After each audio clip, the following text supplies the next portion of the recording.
एवं अपचयन आज का चैप्टर है हमारा।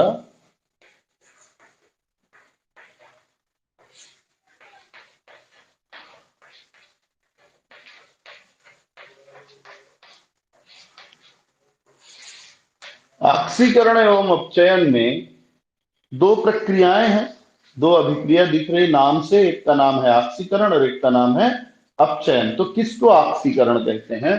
तो पुरानी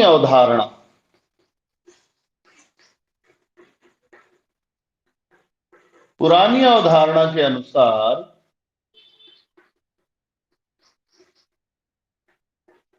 ऑक्सीकरण की क्रिया में ऑक्सीजन या उच्च विद्युत ऋणात्मक तत्व जुड़ते हैं अथवा हाइड्रोजन या निम्न विद्युत ऋणात्मक तत्व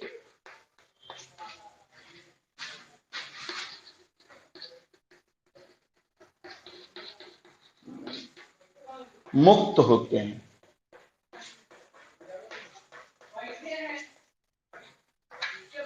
है ना? तो ऐसी रासायनिक अभिक्रिया जिसमें हमारे पदार्थ पर ऑक्सीजन या कोई विद्युत ऋणात्मक तत्व जुड़े, वो ऑक्सीकरण है। और अगर जुड़ नहीं रहा है तो हाइड्रोजन या निम्न विद्युत ऋणात्मकता वाला परमाणु बाहर निकल जाए, ये भी ऑक्सीकरण है। जैसे कार्बन पर ऑक्सीजन का जुड़ना, यहां हम कहेंगे कार्बन का ऑक्सीकरण हो रहा है।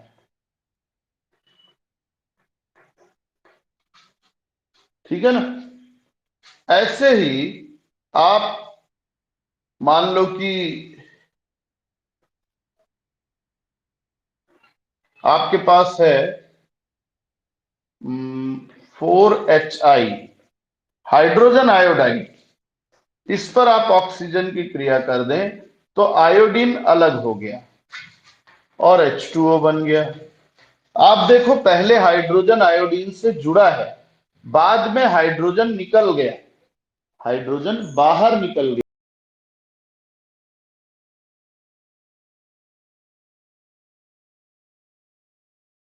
ऑक्सीजन का जुड़ना या हाइड्रोजन का, तो ब्रोमीन ले सकते हो, हाइड्रोजन की जगह पे आप सोडियम ले सकते हो, पोटेशियम ले सकते हो, कोई भी धनात्मक तत्व ले सकते हो। अब आते हैं अपचयन, तो जस्ट अपोजिट हो जाएगा।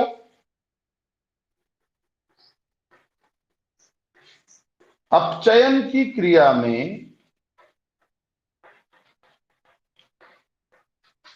हाइड्रोजन या कम विद्युत ऋणात्मक तत्व जुड़ते हैं अथवा ऑक्सीजन या अधिक विद्युत ऋणात्मक तत्व मुक्त होते हैं। फॉर एग्जाम्पल, क्लोरीन पर हाइड्रोजन जोड़ दें तो ये बन गया 2HCl। यहां क्लोरीन का अपचयन हुआ। क्यूप्रिक ऑक्साइड पे हाइड्रोजन की क्रिया करने से ये बदल जाता है कॉपर में और H2O अलग हो जाता है। तो पहले कॉपर के साथ ऑक्सीजन था, ऑक्सीजन बाहर निकल गया, ये भी क्या है? अपचयन की क्रिया है। तो इस तरह से इन क्रियाओं को हम कहेंगे ऑक्सीकरण और अपचयन। इसके बाद बारी आती है, इनको मिक्स कर देते हैं। आप चाहें तो स्क्रीनशॉट ले लें। मैंने कल भी कहा था, जैसे ही बोर्ड भरे स्क्रीनशॉट ले लिया करो।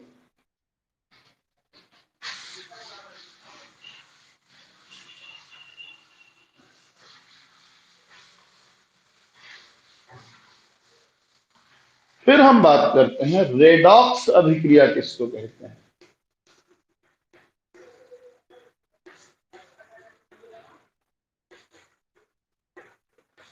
ऐसी अभिक्रिया जिसमें एक पदार्थ का ऑक्सीकरण और दूसरे पदार्थ का अपचयन एक साथ होता है, उसको हम कहेंगे रेडॉक्स अभिक्रिया। ऐसी अभिक्रिया जिसमें एक पदार्थ का ऑक्सीकरण और दूसरे पदार्थ का अपचयन होता है, अर्थात ऑक्सीकरण और अपचयन दोनों साथ साथ होते हैं, इनको हम कहेंगे रेडॉक्स अभिक्रिया। उदाहरण दे रहा हूं, 2FeCl3 प्लस SnCl2 अभिक्रिया के बाद बनता है SnCl4 प्लस 2FeCl2। आप देखो क्लोरीन के पास, आयरन के पास यहां 3 क्लोरीन है और उत्पाद में उसके पास 2 क्लोरीन है, तो एक क्लोरीन बाहर निकल गया।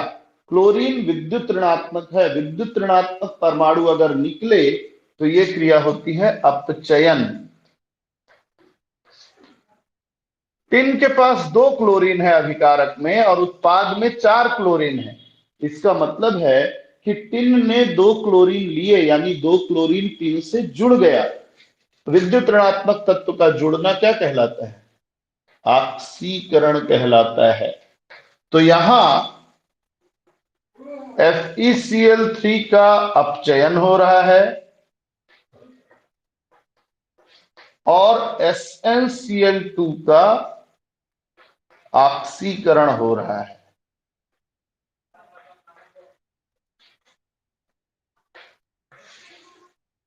मेरा ख्याल है यहां तक क्लियर है अपने को? ठीक है, इसका स्क्रीनशॉट लें।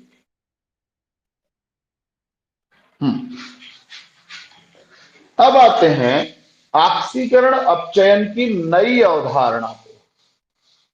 नई अवधारणा क्या कहती है?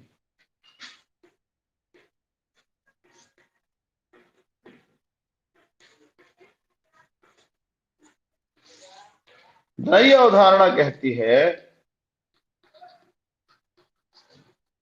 ऑक्सीकरण की क्रिया में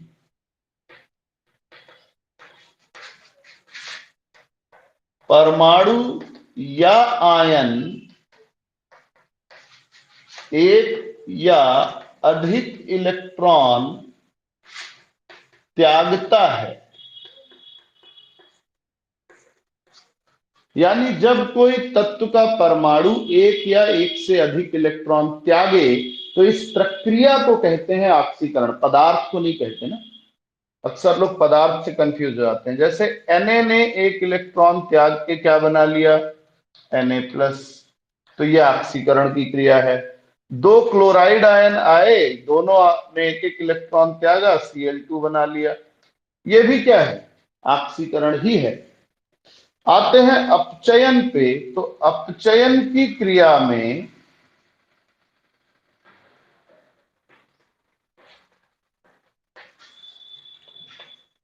परमाणु या आयन एक या अधिक इलेक्ट्रॉन ग्रहण करते हैं।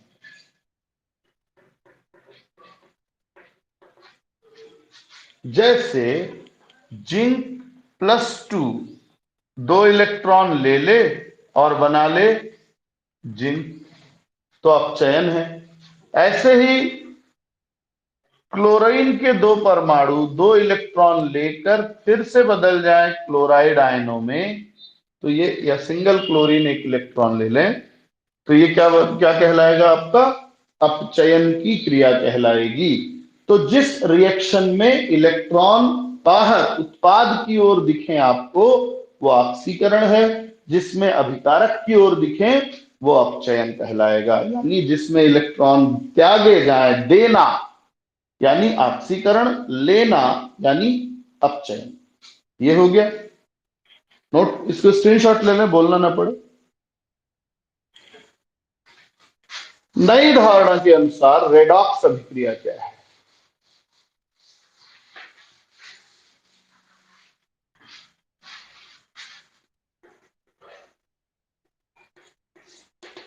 पहला, यहां एक पदार्थ से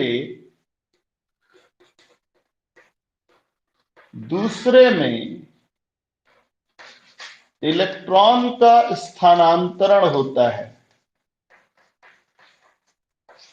ऐसी अभिक्रिया जिसमें एक पदार्थ से दूसरे पदार्थ में एक या एक से अधिक इलेक्ट्रॉनों का स्थानांतरण होता है, एक से निकल के दूसरे में चले जाते हैं, इसको हम रेडॉक्स अभिक्रिया कहते हैं। दूसरा, यहां एक पदार्थ का ऑक्सीकरण होता है जो देता है, वह दूसरे का अपचयन होता है। तीसरा, ये दोनों क्रियाएं साथ साथ होती हैं, ऑक्सीकरण व अपचयन साथ साथ होता है। चौथा, केवल ऑक्सीकरण या अपचयन की अकेली अभिक्रिया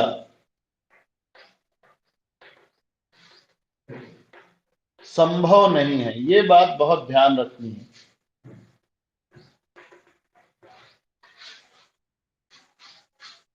तो अकेले ऑक्सीकरण हो जाए या अकेले अपचयन हो जाए, ऐसा नहीं हो सकता। अगर ऑक्सीकरण हो रहा है तो पक्के तौर पे कहीं पर वहीं आसपास अपचयन भी हो रहा होगा। अगर अपचयन हो रहा है तो पक्का है कि वहीं कहीं पे ऑक्सीकरण भी हो रहा होगा। इसको इस चौक से समझिए। ये चौक इलेक्ट्रॉन है, इसने त्यागा, इसने ले लिया, तो इसका ऑक्सीकरण हो गया, इसका अपचयन हो गया। ये इलेक्ट्रॉन त्याग दे और कोई लेने वाला ना हो, ऐसा संभव नहीं है, क्योंकि ये सिर्फ तभी त्याग सकता है जब कोई लेने वाला होगा, और ये सिर्फ तभी ले सकता है जब कोई देने वाला होगा। तो इसलिए प्रक्रिया एक ही है। इसके नजरिए से देखा जाए तो ऑक्सीकरण है, और इसके नजरिए से देखा जाए तो अपचयन है। इसलिए हम कहते हैं कि केवल ऑक्सीकरण या केवल अपचयन की अकेली अभिक्रिया संभव नहीं है। ठीक है, इसका एक उदाहरण देखते हैं। उदाहरण के रूप में सोडियम और क्लोरीन की क्रिया से NaCl बना। देखने में तो सरल दिख रहा है, लेकिन होता क्या है कि सोडियम इलेक्ट्रॉन त्याग के Na+ बनाता है, इसलिए यहां ऑक्सीकरण हो रहा है। जबकि क्लोरीन जो है, मैं ½ Cl2 न लिख के सिर्फ Cl लिखूंगा, ये Cl- बना रहा है। तो ये कैसी क्रिया है? अपचयन। दोनों साथ साथ हो रहे हैं, तो इलेक्ट्रॉन इलेक्ट्रॉन कैंसिल, नहीं दिखाते। और अब आपको क्या मिला? Na+Cl या ½ Cl2 कर सकते हो आप इसको। ये बना रहा है Na++Cl- जो जुड़कर बनाते हैं NaCl। यानी यहां Na से इलेक्ट्रॉन निकल के किस पे गया? क्लोरीन। मैं ऊपर की बजाय नीचे से एरो बना दे रहा हूं। इलेक्ट्रॉन का स्थानांतरण, एक पदार्थ से दूसरे पदार्थ में इलेक्ट्रॉन का स्थानांतरण हुआ हुआ बिल्कुल। सोडियम का इलेक्ट्रॉन क्लोरीन में गया, जिससे सोडियम धनावेशित हो गया, क्लोरीन ऋणावेशित हो गया। विपरीत आवेशित है, एक दूसरे के साथ जुड़ गए, NaCl बन गया। ये रेडॉक्स अभिक्रिया है। ठीक है, नोट कीजिए। फिर इसके बाद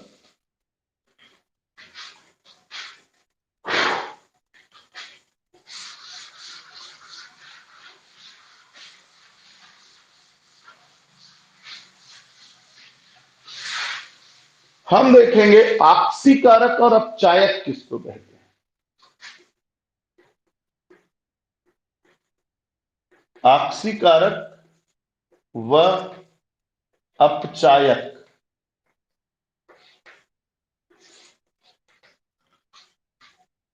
अब देखो, NaCl की क्रिया में सोडियम का ऑक्सीकरण हो रहा है, तो सोडियम तो कारक नहीं होगा। सोडियम तो कारक नहीं होगा ना। जैसे मान लो आपको सफर करना है,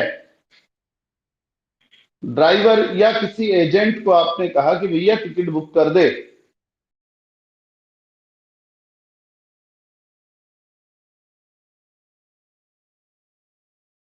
आप जा रहे हैं, तो जिसका ऑक्सीकरण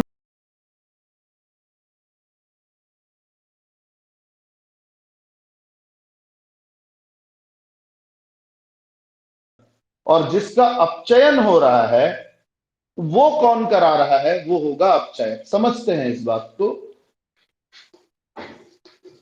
तो यहां ध्यान देंगे कि रेडॉक्स अभिक्रिया में वह पदार्थ जो इलेक्ट्रॉन ग्रहण करके दूसरे का ऑक्सीकरण करता है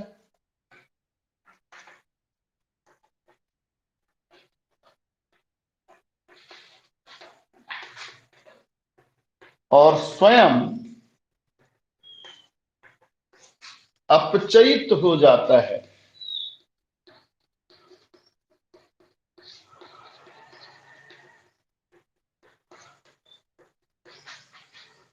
ऑक्सीकारक कहलाता है।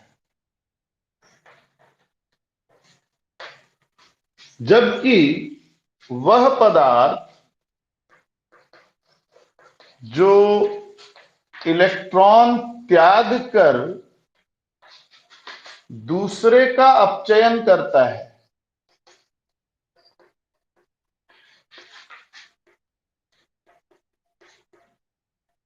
किंतु स्वयं ऑक्सीकृत हो जाता है,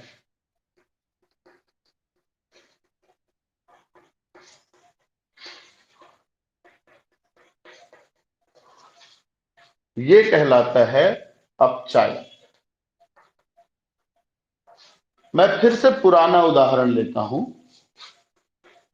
FeCl3 SnCl2 के साथ क्रिया करता है और बनाता है SnCl4 प्लस FeCl2। हमने ये देखा था कि FeCl3 का हो रहा है अपचयन और SnCl2 का हो रहा है ऑक्सीकरण।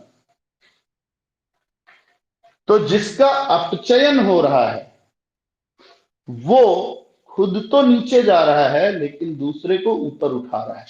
यही FeCl3 है जो Sn को क्या करता है? क्लोरीन देता है। तो जो क्रिया को कराता है वो कारक है। इसलिए FeCl3 खुद तो अपचयन में भाग ले रहा है लेकिन दूसरे का क्या करा रहा है? ऑक्सीकरण। इसलिए ये ऑक्सीकारक होगा। और SnCl2 जो खुद तो ऑक्सीकृत हो रहा है, खुद तो ऊपर जा रहा है, लेकिन इसके कारण FeCl3 का अपचयन हो रहा है, इसलिए ये होगा अपचायक।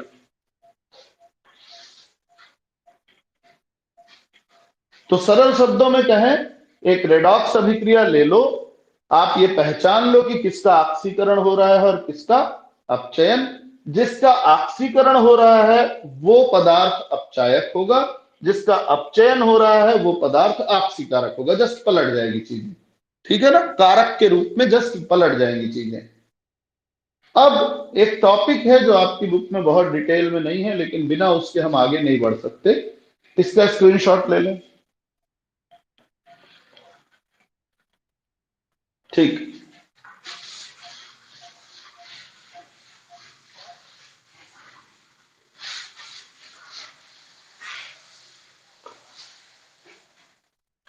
अब हम पढ़ने वाले हैं ऑक्सीकरण अंक।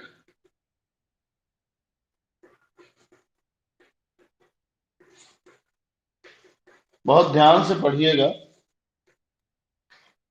ऑक्सीकरण अंक का क्या मतलब है? इसका मतलब है कि रासायनिक क्रिया करने के बाद या करते समय कोई परमाणु, याद रखिए कि ऑक्सीकरण अंक एक परमाणु का होता है, समूह का नहीं होता। कोई परमाणु कितने इलेक्ट्रॉन दे रहा है या कितने इलेक्ट्रॉन ले रहा है ओवरऑल, तो कई बार पूरा नहीं देता, पूरा नहीं लेता, लेकिन फिर भी वो कितने इलेक्ट्रॉन को देने की कोशिश कर रहा है या कितने इलेक्ट्रॉन लेने की कोशिश कर रहा है, यह संख्या कहलाती है ऑक्सीकरण। परिभाषा के अनुसार ऑक्सीकरण किसी अणु या आयन के अंतर्गत उपस्थित परमाणु का वह आवेश है जो उसे कुछ काल्पनिक नियमों के आधार पर स्वेच्छापूर्वक दिया जाता है। दूसरी परिभाषा यह है कि किसी परमाणु का ऑक्सीकरण अंक मूल परमाणु की तुलना में उसके इलेक्ट्रॉन नियंत्रण की माप है। तीसरी परिभाषा कहती है कि किसी परमाणु का ऑक्सीकरण अंक हमको ये बताता है कि उसमें कितने इलेक्ट्रॉन और दे दिए जाएं या निकाल लिए जाएं ताकि वो मूल रूप में बदल जाए।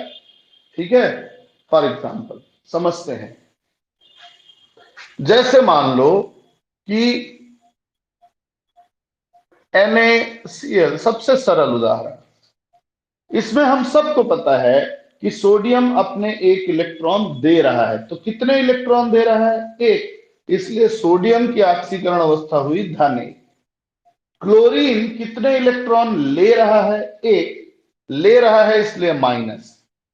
तो अगर इलेक्ट्रॉन दे रहा है तो धन और ले रहा है तो ऋण। अब ये तो परिभाषा है जो आप 2 बार पढ़ के याद भी कर सकते हो। इसकी गणना कैसे करें, यही महत्वपूर्ण है। मैं 2-3 बताऊंगा और 2-3 आपको दे दूंगा, आप एज अ वर्क करते रहेंगे। तो गणना के नियम, ऐसे तो ढेर सारे नियम हैं, हम सरलीकृत कर रहे हैं। सरल गणना, पहला, मूल या तत्व के रूप में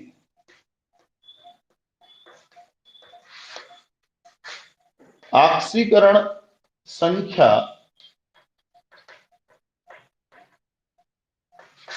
शून्य होती है ना। मान लो कोई पूछे कि भाई अच्छा बताओ ऑक्सीजन की ऑक्सीकरण संख्या कितनी होती है, तो आपको पूछना पड़ेगा किसमें। आप ऐसे नहीं सर -2 होती है, नहीं होती। जैसे O2 में, O2 क्या है? तत्व है, तत्व का रूप है, शुद्ध रूप है। O2 में O की ऑक्सीकरण अवस्था 0 होगी। H2 में H की ऑक्सीकरण अवस्था 0 होगी। P4 में P की ऑक्सीकरण अवस्था 0 होगी। किसी भी तत्व की अपने शुद्ध रूप में ऑक्सीकरण अवस्था का मान 0 होगा, ये ध्यान रखेंगे। दूसरा, किसी परमाणु आयन पर, तो आयन 2 प्रकार के होते हैं। एक सरल आयन जिसको मैं कह रहा हूं परमाणु ion, Na+, Ca+2, Sn+3, Fe+2, Fe+3, प्लेटिनम+2, प्लेटिनम+3। एक परमाणु है, उसके ऊपर आवेश, तो ये परमाणु आयन है। लेकिन अगर आपको दे दिया गया CO3 2-, तो ये परमाणु नहीं है। CO3 कोई परमाणु नहीं है, CO3 अलग अलग चीजें हैं, तो इसको काउंट नहीं करेंगे। किसी परमाणु आयन का आवेश उसकी ऑक्सीकरण अवस्था के बराबर होता है। ऑक्सीकरण अंक भी बोल सकते हैं, के बराबर होता है। जैसे Fe+3 आयन में Fe का ऑक्सीकरण अंक +3 है। प्लेटिनम+2 में प्लेटिनम का ऑक्सीकरण अंक +2 है। S-2 में सल्फर का ऑक्सीकरण अंक -2 है। ठीक है, स्क्रीनशॉट लें।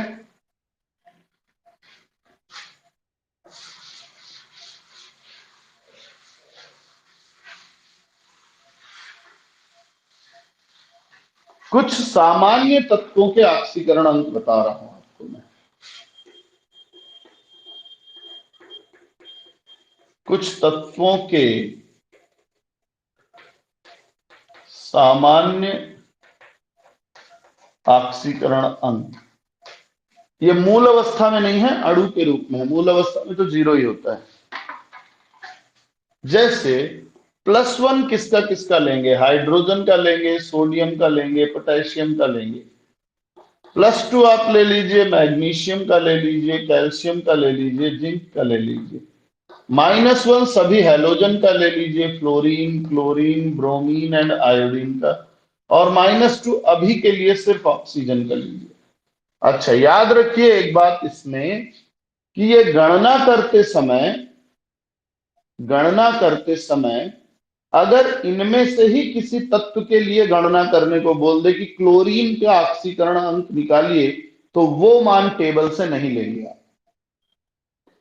आप टेबल से सिर्फ उन्हीं मानों को लेंगे जिनकी गणना करने को नहीं कहा गया है। जैसे मान लो आपको दिया गया HClO3 में क्लोरीन की ऑक्सीकरण संख्या निकालिए, तो आप खुश हो गए, अरे मालूम है -1, तो गलत हो गया, खत्म थे। इसका गणना करना है। तो बचे कौन कौन, हाइड्रोजन और ऑक्सीजन, उनका मान यहां से लेंगे हम।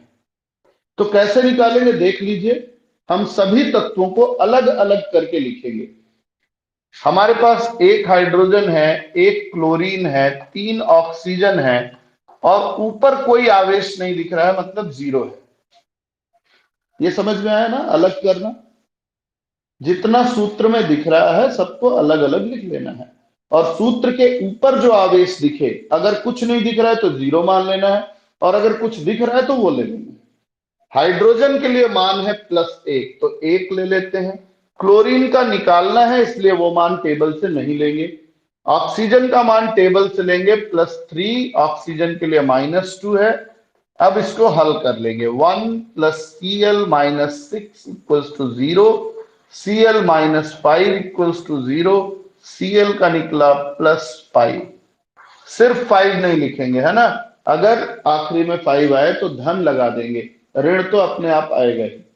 एक और लेते हैं हम, Na2HPO4 या PO3, हमको फास्फोरस का निकालना है। तो कैसे निकालेंगे, सभी को अलग अलग करें। 2 सोडियम है, 1 हाइड्रोजन है, 1 फास्फोरस है, 3 ऑक्सीजन है, कुल आवेश दिख रहा है 0। कुल कुछ नहीं दिख रहा है हमको। सोडियम का मान 1 दिया हुआ है, 2 एकम 2, हाइड्रोजन का 1 होता है, फास्फोरस का निकालना है, ऑक्सीजन का -2 होता है, 3 दूनी 6, माइनस कर दिया, 0 हो गया। ये 3 धन P - 6 बराबर 0, P - 3 बराबर 0, P बराबर हो गया +3। ठीक है, एक और बताता हूं। Cr2O7 -2, मान लो ऐसा कुछ दे दिया, तब कैसे निकालोगे, कोई दिक्कत नहीं। 2 क्रोमियम है, 7 ऑक्सीजन है, बराबर ऊपर क्या दिख रहा है -2, तो बराबर में इस बार 0 न लेके क्या ले लेंगे, -2। हल करेंगे, क्रोमियम तो निकालना है, 7 दूनी 14, -14 बराबर -2, इसको इधर भेजो। 2 क्रोमियम, ये हो जाएगा +14 - 2 बराबर 12। 1 क्रोमियम का निकालना है, तो 12/2 बराबर 6, यानी क्रोमियम की ऑक्सीकरण संख्या निकली +6। मैं 6 को +6 कर लूंगा। ठीक है, तो इस तरीके से आप ढेर सारी ऑक्सीकरण अवस्थाएं ज्ञात कर सकते हैं। तो कुछ का आप ज्ञात कर लेंगे, मैं कुछ आपको दे दे रहा हूं, आप ज्ञात कीजिए। H2SO4 में सल्फर का निकालिए, Na2S2O3 में आप फिर सल्फर का निकालिए, KMnO4 में आप मैंगनीज का निकालिए, K2CrO4 में आप क्रोमियम का निकालिए। ठीक, Fe3O4 में आप आयरन का निकालिए, इतना काफी है, इतनी प्रैक्टिस काफी है, ठीक है ना। तो आज के लिए यहां तक।